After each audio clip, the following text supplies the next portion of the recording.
en ella. En el libro del Apocalipsis, vamos a leer el capítulo número 3, versículo 15 en adelante. Vamos a darle lectura a este pasaje, para muchos muy conocido, unos versículos bien conocidos, pero le queremos dar un enfoque, bueno, el que el Señor quiera darnos en esta mañana. Apocalipsis capítulo 3, versículo 15 en adelante. Vamos a leer hasta el versículo 21. Vamos a estar leyendo en esta mañana. Amén. Gloria a Dios. Ya lo tienen, ¿verdad, hermanos? Así que leemos la palabra del Señor, que dice así, del versículo 15 en adelante. Leemos, dice: yo conozco tus obras, que ni eres frío ni caliente. Ojalá fueses frío o caliente, pero por cuanto eres tibio, no frío ni caliente, te vomitaré de mi boca. Porque tú dices: yo soy rico y me he enriquecido, y de ninguna cosa tengo necesidad. Y no sabes tú que eres un desventurado, miserable, pobre, ciego y desnudo. Por tanto, yo te aconsejo que de mí compres oro refinado en fuego para que seas rico, y vestiduras blancas para que vístete, y que no sea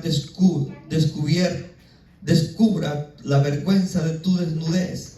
Unge tus ojos con colirio para que veas. Yo reprendo y castigo todo lo que amo. Sé pues celoso y arrepiéntete. He aquí, yo estoy a la puerta y llamo. Si alguno oye mi voz y abre la puerta, entraré a él y cenaré con él y él conmigo. El que venciere, le daré que se siente conmigo en mi trono, así como yo he vencido y me he sentado con mi Padre en su trono. Amén. Ahí dejamos la lectura, hermanos, de la palabra del Señor. Pueden sentarse. Este pasaje, hermanos, es bien conocido porque en muchas de las ocasiones hemos escuchado predicaciones, la hemos leído, y quizás muchas veces nos hemos preguntado ¿por qué el Señor fue tan severo con la iglesia de la Odisea? Y si uno, hermanos, lee las otras 6 iglesias, uno puede encontrar de cómo el Señor, hermano, a estas otras iglesias les dice cosas buenas que ellos tenían, pero también les dice cosas malas. Pero el Señor comienza diciendo cosas buenas de ellos, y después comienza a exhortarle las cosas malas que ellos tenían. Las únicas 2 iglesias en las cuales no encontramos ningún reproche del Señor, sino pura alabanza, es la iglesia de Esmirna y la iglesia de Filadelfia, que son las 2 iglesias en las cuales el Señor no encuentra ningún estorbo en ellos. Se habían mantenido perseverantes, se habían mantenido fieles y firmes al Señor, y Dios les tiene una corona para esas iglesias. Pero para esta iglesia en la cual ahora hemos leído, no tiene ningún reproche, digamos así, grande, ni una alabanza, sino que esta iglesia se mantiene en un intermedio en la cual el Señor solamente tiene reprensión para con ellos. Está el Señor decepcionado de la vida de ellos. Y fíjense, cuando leemos la iglesia del Apocalipsis, tienen diferentes interpretaciones que le dan los estudiosos, y una de ellas es que el tiempo actual en que fueron escritas eran iglesias que ya estaban en el Asia Menor, donde ahora es Turquía. Y la otra interpretación que se da es que estas iglesias existieron en diferentes periodos de la historia de la iglesia, de la que llevamos de los 2000 años. Por ejemplo, Éfeso fue la primera, y luego así sucesivamente fueron las otras iglesias. Y ahora en el siglo XXI, en la cual nosotros estamos en el periodo de esta iglesia. Entonces, hay diferentes, digamos, estudiosos más bien, que dicen que desde 1925 comenzó el tiempo de esta iglesia. Pero también se le puede dar otra interpretación, y es que ahora en día hay diferentes iglesias de las iglesias del Apocalipsis, como puede ser que esta iglesia sea la iglesia de Esmirna, como la de allá enfrente puede ser la iglesia de Tiatira, o como la de allá puede ser la otra iglesia, y cada una de las iglesias, de acuerdo al pastor, a las ovejas que hay dentro de de esa iglesia se puede ir identificando con una de estas de las 7 iglesias. O sea, es otra interpretación que se le puede dar a estos versículos.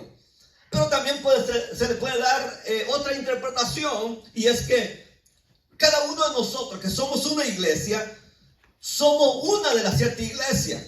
Y una de esas puede ser usted, con cuál usted está más identificado. Cuando usted lee las 7 iglesias, ¿con cuál de todas esas está más identificado? La que sufre, la que está padeciendo persecución, o aquella que había sido, hermano, la que había sacado al Señor de dentro de ellos, ¿verdad? Como es en el caso de esta iglesia. Pero esta iglesia, hermano, ya con esa introducción, para que usted se vaya conociendo las diferentes maneras que de muchos conocedores de la Escritura le dan a este pasaje de la Escritura. Esta iglesia, quiero mencionar que se encontraba en un lugar donde se encontraba afanada, una iglesia que se encontraba en un lugar donde la prosperidad era tan grande, y eso los había hecho a ellos ser indiferentes a lo que a Dios más bien se debía de hacer. Se habían equivocado en cuanto a esa posición, porque eran tan prósperos, era tan próspera aquella ciudad, en la cual esa prosperidad que ellos vivían los había hecho de una manera, los había alejado de una manera de Dios, porque no se mantenían ni digamos en contra, ni en contra, ni estaban ahí, o sea, estaban intermedios. Pues no sé, digamos, los extremos son malos, pero ellos no estaban en ningún lado, sino estaban allí, hermano, no se hacían ni para un lado ni para otro. Recordemos que esta iglesia, más bien, esta carta fue escrita en el año del 81 a 96 antes de Cristo. En ese periodo de esa iglesia, más bien el emperador que estaba en Roma era Domiciano, era un emperador del cual él se había declarado Dios. Y este emperador perseguía a quienes no quisieran participar del culto al emperador, que era adorarlo a él. Entonces esta iglesia, siendo una iglesia que estaba dentro del imperio romano, mientras las otras iglesias eran perseguidas, ellos se mantenían, digamos, no involucrándose en nada. Entonces ellos estaban en un lugar intermedio en el cual no se hacían para el otro lado, ni en contra del otro lado. Entonces prácticamente se mantenían, pero ellos no se posicionaban. Como la gente que dice, no, yo no hablo de política porque a mí no me interesa. Yo no hablo de religión porque no quiero meterme en problemas. Hay gente que es así, ¿verdad? Que no quiere, por no meterse en problemas, no opinan. Pero los que somos hijos de Dios debemos tener una opinión. Tenemos que estar, ¿de qué lado estamos? ¿De qué verdad estamos? Dios les reprende a ellos porque ellos se mantenían fieles a sus cosas. Ellos estaban en sus quehaceres. Como el día de hoy, ¿verdad? Hubo mucha gente, hermano, dice, yo no me meto en nada. Yo voy al culto, me congrego y no me meto en problemas. No me importa lo que los demás digan. Pero uno tiene que estar posicionado. ¿De qué lado está uno? Del lado de los que en verdad quieren, hermanos, hacer algo, o aquellos que solamente están ahí, van pasando ahí, ¿verdad? La vida, pasando el agua. Esta iglesia se mantenía de una manera indiferente porque vivía en una ciudad donde se encontraba que había una prosperidad económica. La iglesia se encontraba en esta ciudad que era famosa porque ellos manufacturaban en ese lugar confecciones de lana. Esa iglesia se encontraba en esta ciudad que se sentía orgullosa de contar con una famosa escuela de medicina. Esta iglesia estaba ahí dentro donde me imagino que muchos hermanos de que eran parte de la iglesia eran los que confeccionaban la lana, los que pertenecían a la universidad donde se hacía, hermana, la medicina para los ojos, para los colirios. Entonces ellos por eso, por tener todas esas cualidades, ellos decían, yo soy rico. Versículo 17 dice, yo soy rico y me he enriquecido y de ninguna cosa tengo necesidad, decían eso. Ellos decían, no tenemos necesidad de nada. De todo, ellos no tenían todo lo que es económicamente hablando. Ellos no tenían necesidad de nada, de un peso, como a veces muchos que, hermanos, no tenemos para la renta. Ellos no tenían ese problema, ya su vida la tenían resuelta. Y eso se vanagloriaban ellos y decían: yo de nada tengo necesidad. De nada tengo necesidad porque soy próspero, soy bendecido, porque ellos estaban dentro de una ciudad que tenía todos los recursos. Por lo tanto, la iglesia, hermano, pertenecía a todos. Me imagino yo que de una y otra manera la economía estaba tan bien estable que ellos no se preocupaban por las necesidades económicas. No se preocupaban, hermano, de lo que viniera. Así como cuando venimos a este país, no venimos sin traer nada, ¿verdad? Cuando venimos aquí comenzamos a prosperar. Y uno dice: yo aquí no tengo necesidad. Pero la palabra de Dios dice en Filipenses capítulo 4 versículo 6, dice: por nada estéis afanosos, sino sean conocidas vuestras peticiones delante de Dios en toda oración y ruego con acción de gracia. O sea, que el Señor enseña de que por nada estemos afanosos. Pero, hermano, dígame usted, hermano, si no cada uno de nosotros caemos en estos afanes que la iglesia había caído, que ellos decían: no, de nada tengo necesidad, porque ahí se encontraba todo, hermano. Ellos, imagínense, estaban tan adelantados, estaban tan avanzados. Sí, es cierto, habían dificultades, había persecución. Mientras otros eran perseguidos, otras iglesias eran perseguidas, ellos no eran perseguidos, porque aparte de ser prósperos, ellos no se metían con nadie, porque ellos estaban bien. Porque mucha gente piensa que con ir a la iglesia es todo suficiente. No, hermano, hay más, hermano, que hay que hacer. Hay más cosas que nosotros podemos hacer en este mundo. No se trata solamente de ser un religioso nada más, sino ir más allá de lo que es la religión. Ellos mantenían la religión bien, pero el Señor les dice: yo conozco tus obras. Ellos decían: yo soy rico, no tengo necesidad de nada. Pero el Señor les dice a ellos: yo conozco tus obras. Les dice el Señor: yo conozco tus obras. O sea, que cuando el Señor dice que Él conoce nuestras obras, es el único que conoce las obras, porque Él pesa los corazones. Nadie en el mundo puede saber cuáles son las intenciones de nuestra labor que hacemos diariamente. Solo Dios sabe la labor por la cual yo estoy aquí. Solo Dios sabe la labor por la cual usted está. O sea, yo puedo presentarme delante de ustedes. Yo puedo presentarme en un lugar diciendo como alguien que tengo devoción para hacer algo. Pero solamente Dios conoce lo que hay dentro de nuestro corazón, lo que tenemos que dejar para hacer por el Señor. Pero esta iglesia tenía todo.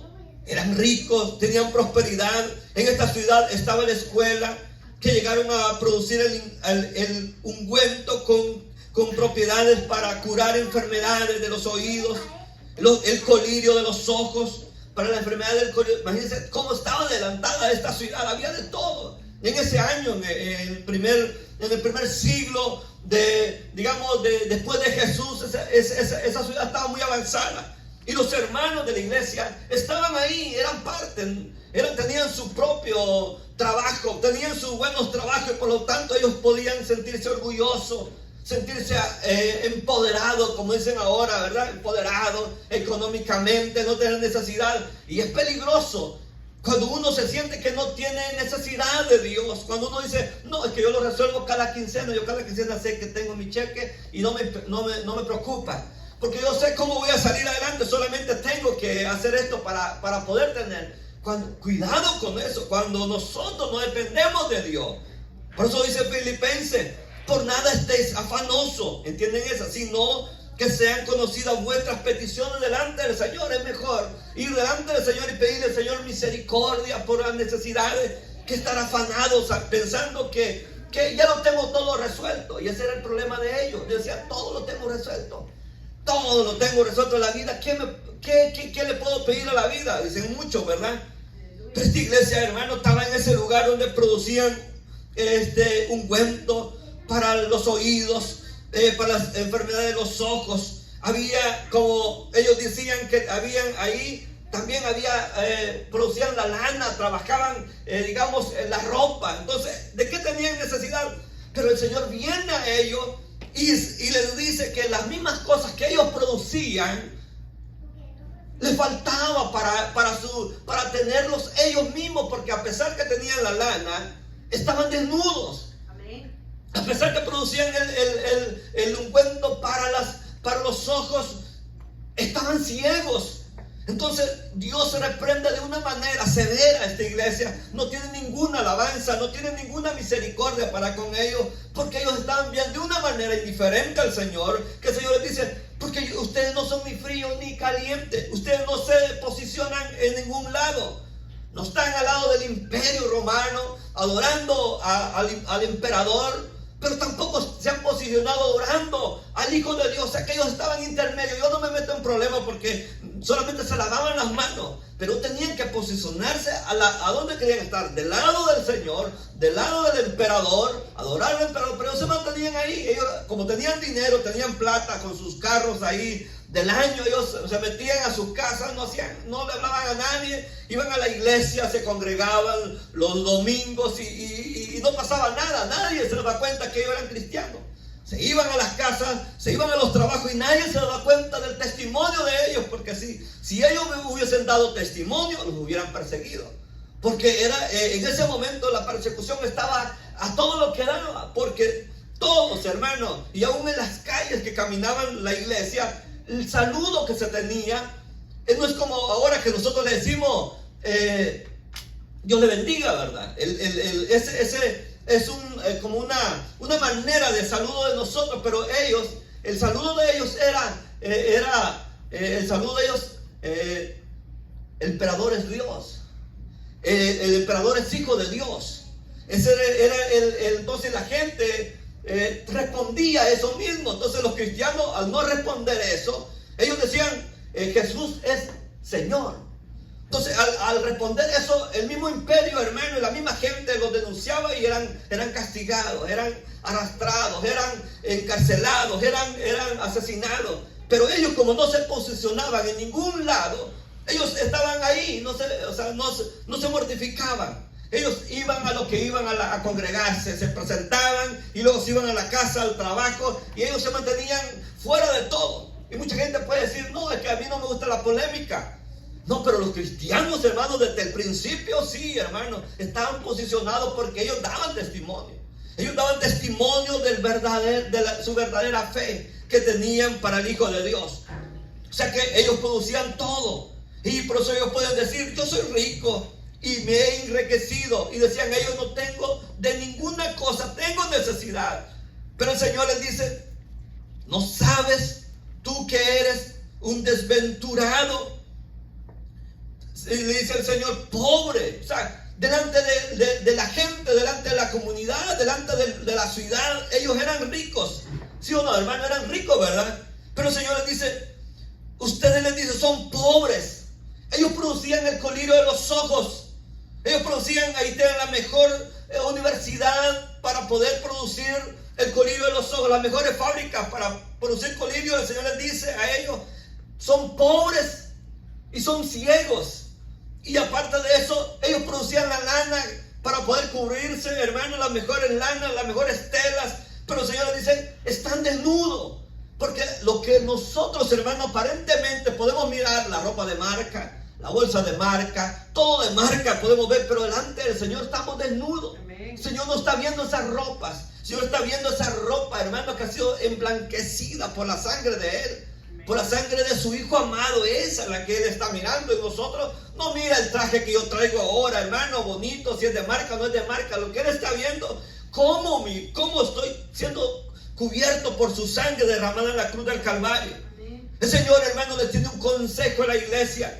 Y el consejo más grande que Él podía darle, le dice: yo te aconsejo que de mí compres. Le dice: que de mí compres oro refinado. O sea, ¿cómo nosotros vamos a comprar oro refinado, hermano? ¿Cómo podemos obtenerlo? Porque nosotros no tenemos. E incluso, hermano, ahora en día, yo lo que puedo ver en muchos predicadores, hermanos, que ellos dan la bendición. Fíjate, yo me he dado cuenta y estaba viendo a un pastor que estaba presentando un niño. En la presentación del niño, él decía: yo bendigo a este niño, decía él. Yo bendigo a este niño. Y lo bendigo. Y cuando yo escuchaba ese, yo, ¿sabe qué dije? Este es un miserable diciendo que él puede bendecir a un niño. ¿Sabe que hermano, piensa usted que uno puede bendecir a alguien? No, hermano. El único que puede bendecir es el Señor. Pedro y Juan dice que un día que venían hacia la Hermosa, dice que se le presentó un paralítico. Pero cuando vino y les alargó la mano, dice que este paralítico alargó la mano pidiéndole una moneda. Pedro y Juan no le dijeron, te bendecimos. No le dijeron, no tenemos plata ni tenemos oro. Porque ¿sabe cómo habían tenido la bendición ellos de parte de Dios para poder hacer eso? Porque iban a la hora de la oración, dice, de las 3 de la tarde. Así que dijeron, no tenemos plata, no tenemos oro, pero lo que tenemos te damos. Y en ese momento, hermano, les tendieron la mano y aquel paralítico se levantó. Y no dijeron, te vamos a bendecir, porque eso de bendecir, hermano, no sé de dónde lo han sacado. Yo creo que eso lo han traído los católicos, ¿verdad? Que tiran agua bendita. Pero nosotros no podemos bendecir a nadie. Nosotros podemos orar por alguien para que el Señor tenga misericordia. Pero a veces uno piensa, hermano, que uno tiene tanta autoridad que uno puede bendecir. Podemos orar, hermano. Podemos, hermano, orar con usted y doblar rodillas para que el Señor haga algo en su vida. Pero no tenemos nada, no tenemos nada que ofrecer. Como dijo Pedro, como dijo Juan, no tenemos plata ni oro, no tenemos nada. Porque los siervos del Señor no tenemos nada que dar. Tenemos, hermano, lo que Dios nos ha dado a nosotros, que es la autoridad de la palabra de Dios, que es la autoridad que nos da la oración también. Entonces, pero ellos, hermano, el Señor les dice, les aconsejo que compren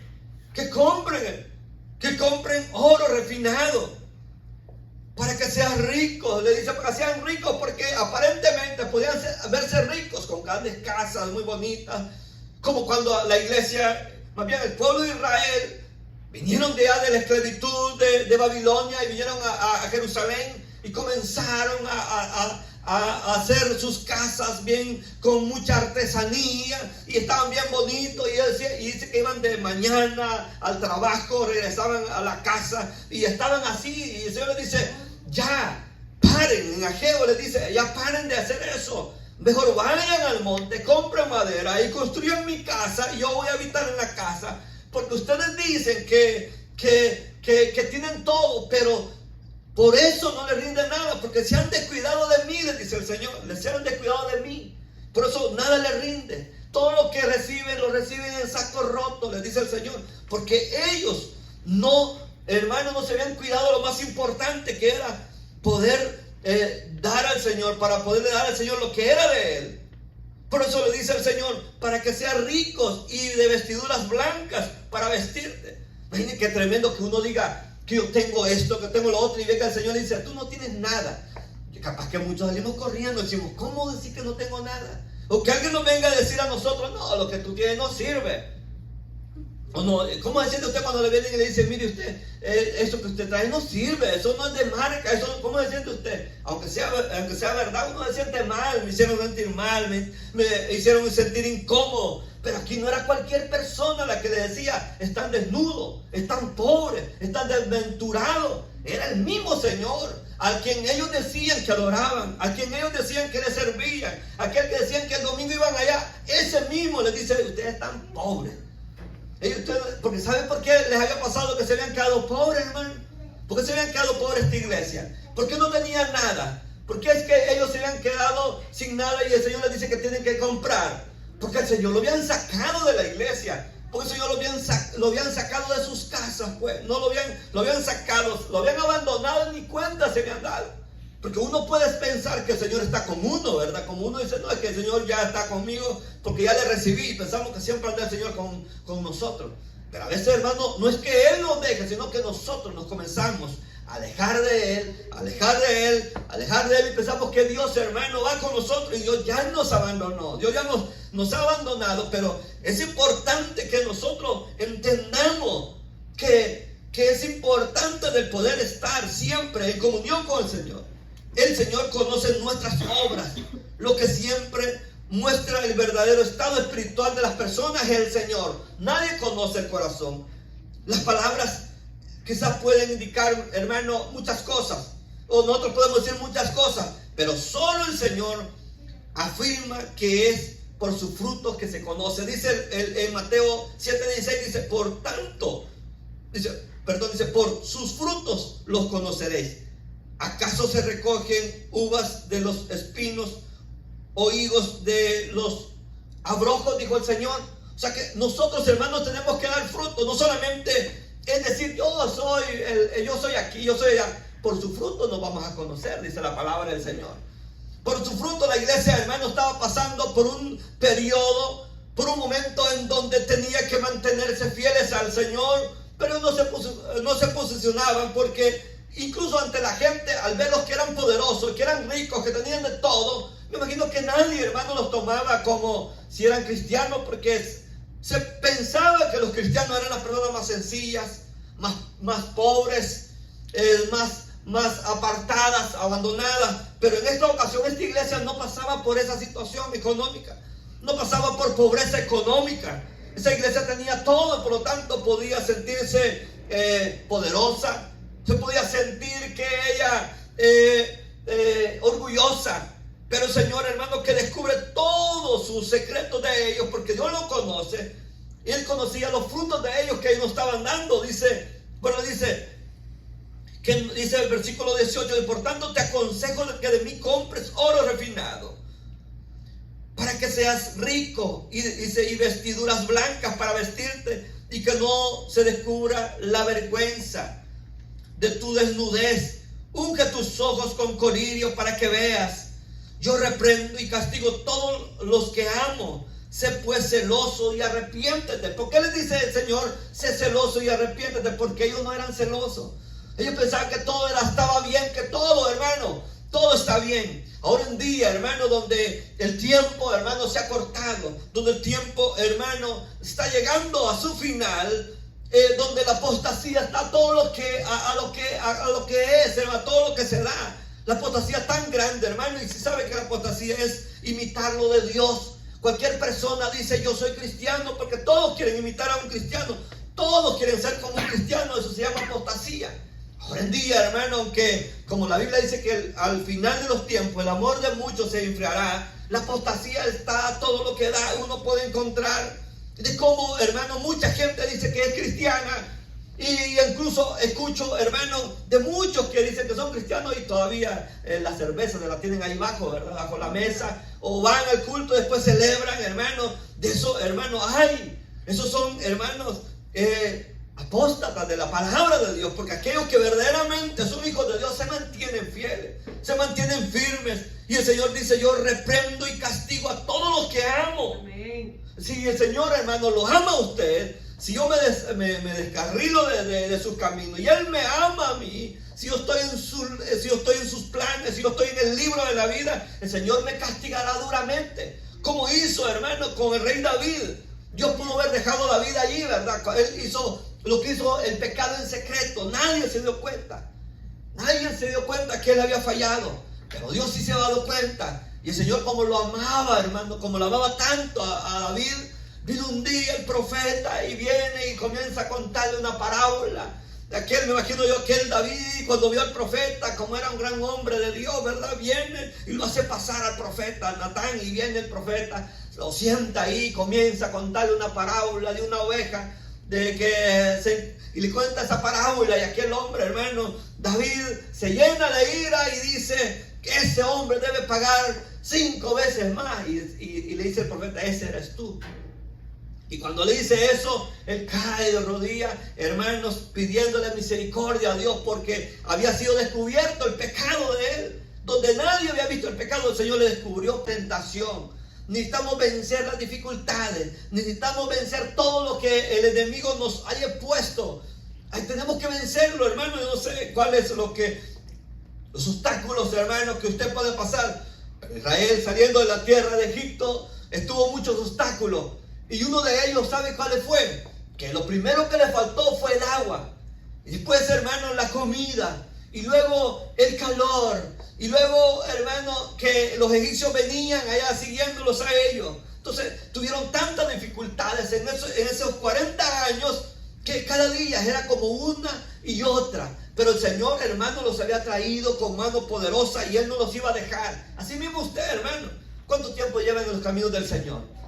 10, 15, 20, 25, 30, oración, el evangelio. ¿Cómo? ¿Cuánto tiempo lleva? Pero ¿usted cree que Dios lo va a abandonar? Si Él tiene cuidado aún de la hierba del campo, dice que en la mañana reverdece y en la tarde y está marchita. Así mismo Dios tiene cuidado de todo, de las aves de los cielos. Tiene cuidado de los pobres, tiene cuidado de la viuda, tiene cuidado del huérfano, tiene cuidado de todo, hermano. Él tiene todo, de todo tiene cuidado. Por lo tanto, podemos vencer en el nombre del Señor.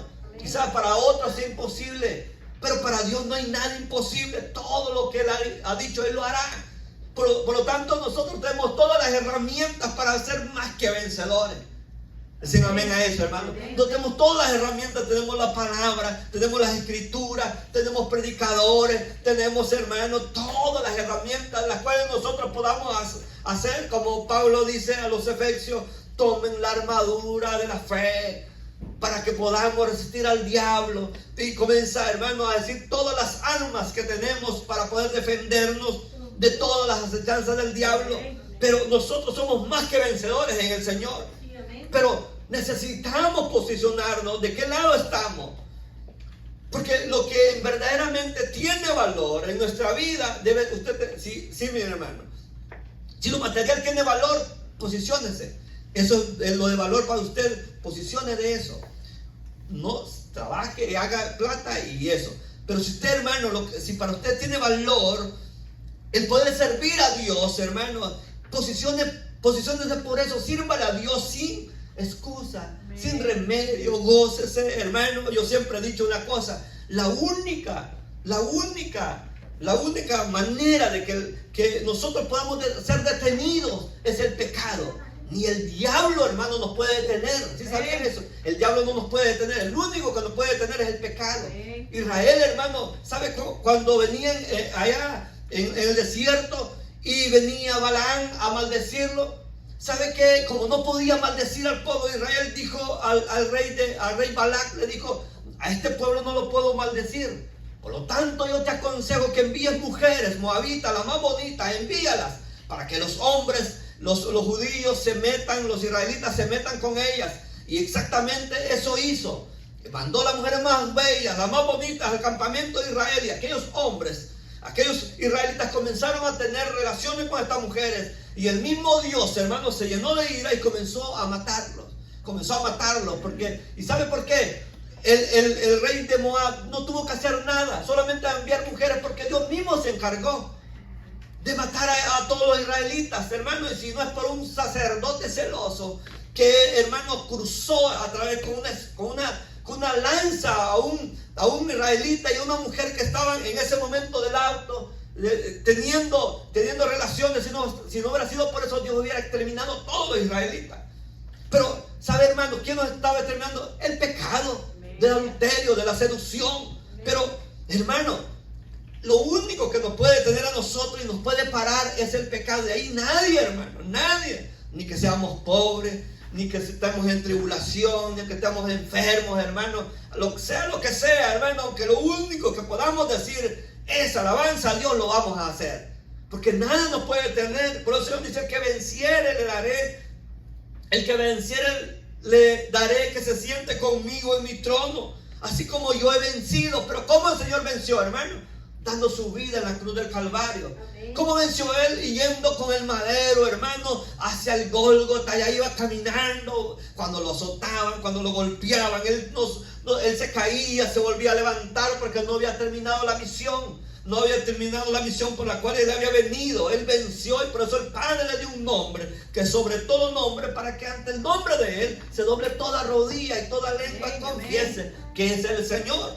Pero nosotros, hermanos, debemos nosotros vencer. Quizás las dificultades serán grandes, pero nuestro Dios es más grande. Y que el Señor no puede decirnos a nosotros: yo conozco tus obras, que no te has posicionado, que no eres ni de allá ni de aquí. No, es que yo no soy allá con los compañeros, yo soy del mundo. Allá en mi trabajo yo soy del mundo, aquí en la iglesia soy del Señor. No, nosotros debemos estar posicionados. Aquí soy del Señor, y fuera soy del Señor, y siempre del Señor. Dicen amén a eso, hermano. Y donde quiera estar posicionado por lo que somos, hermano. No decir: no, es que yo voy porque mis padres me llevan. No, es que yo voy porque me llevan, porque a mí me obligan, para callarle la boca al hermano. No, hermano, si usted lo hace por eso, hermano, Pobre de nosotros, ¿verdad? Delante del Señor somos pobres. Estamos desnudos, no tenemos nada, no importa lo que tengamos delante del Señor, nada de eso material tiene validez. Nada de lo material tiene valor, porque Dios, hermano, valora lo que nosotros tenemos dentro de nuestro corazón. Por nuestros frutos los conoceréis, dijo el Señor. Porque nadie puede dar otro tipo de fruto. ¿Acaso, dijo el Señor, se recogen uvas de los espinos y higos de los rojos, dijo el Señor? No, ¿verdad? Entonces por eso necesitamos nosotros, no como ellos, hermanos, que a pesar de la prosperidad que ellos tenían, ellos estaban muy alejados del plan de Dios. Lo habían sacado de su iglesia, lo habían sacado de su casa. El Señor estaba afuera, pero ellos diciendo que tenían todo, pero el Señor decía, no tienen nada. Quiera el Señor, hermanos, si esta mañana fuéramos pasados por ese lugar de escaneo del Señor y pasáramos por ahí, ¿cómo saliéramos, hermano? Como cuando pasamos ahí por el aeropuerto, ¿verdad? Y que nos hacen el escaneo y sale que si llevamos arma adentro o qué tenemos. ¿Cómo pasamos allí, hermano? ¿Cómo pasáramos? ¿Cómo salieran nuestras obras? Si este fuera su último día, que usted supiera que su último día que usted tiene que vivir, ¿qué hiciera por el Señor? Si usted supiera que a las 6 se le acaba su vida, ¿qué hiciera, hermano? Yo capaz que pienso que muchos no se fueran de aquí, se quedaran adorando al Señor. Allí, ¿verdad? Te adora. Para que el Señor lo haga así. Pero como nadie sabe ni el día ni la hora, por lo tanto hay que ser perseverante. Por lo tanto hay que ser perseverante y mantenernos, hermanos, lunes, martes, miércoles, jueves, viernes, todos los días alabando al Señor. Qué bonito es poder saber, hermanos, que servirle a Dios es lo más grande que puede existir. Al menos no tiene precio. La tibieza de esta iglesia resultaba insoportable para el Señor. Porque sabe, hermano, la agua caliente le sirve, ¿verdad, hermano? Para algo, para hacer un caldo. El agua fría, hermano, puede calmar la sed. Cuando usted tiene en este tiempo de calor, el agua fría, ¿verdad? Qué rica se siente. Pero el agua tibia, ¿para qué la puede usar, hermano? ¿Para qué puede usar un agua tibia? ¿Para qué la puede usar, hermano? ¿Para café? No, ¿le gusta el café tibio? No, bueno, caliente, ¿verdad? O el agua fría, ¿verdad? Qué rica se siente. Pero el agua tibia no se siente buena para nada. Para esta iglesia estaba tibia. Usted no se posicionaba para ninguno, ni caliente ni fría. Estaban tibia. Pero esto producía rechazo y disgusto para el Señor. Señor, eso no le agradó nada como ellos se encontraban.